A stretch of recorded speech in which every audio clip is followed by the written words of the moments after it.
Ke na le Bishop Edwin Phatshwane o tswa tshebeletsong ya bonngwe ba tumelo ka kolobetso lebitsong la Jesu Kriste, mme o na le ditaba tse mo etshalletseng ha le ka letseng ka mono. A ke o re qoqele Bishop. Ke a leboha moholo.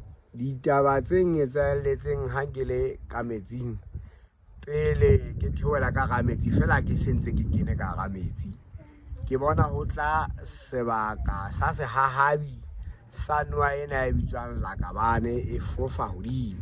Sebaka kapa sebata? Sebata se bitswang Lakabane. Ha se fofa se phahamisitse mahatla e ka se tlo fihla ho rona, e be le hore se a tjeka hape se nyolosa noka ena makgalaneng. Ha ke tswa ka hara metsi ke ha re se re aperwe ke maeba a mangata a kalokalo a masweu kaofela ka mmala. Ke hona bopaki boo ke faneng ka bona. Ke a leboha. O ikutlwa jwang ntate pele le ka mora hore ebe o kene ka metsing ka moo?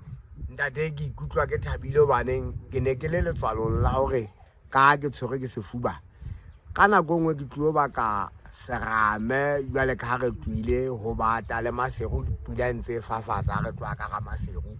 Jwale ke tshwile hore le noka e tletse jwale ka dinoka di tletse fela ke bone mohlolo wa noka e ntle ya metsi a phallang ka mokgwa o motle a matle o bileng o bonang fatshe ha o le ka ga metsi.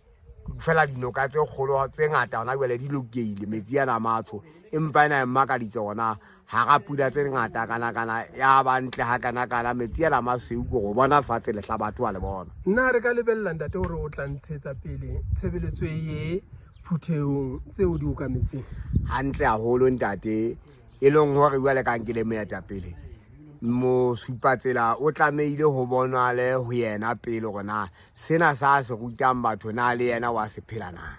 Ke a leboha mohlophehi. Amen.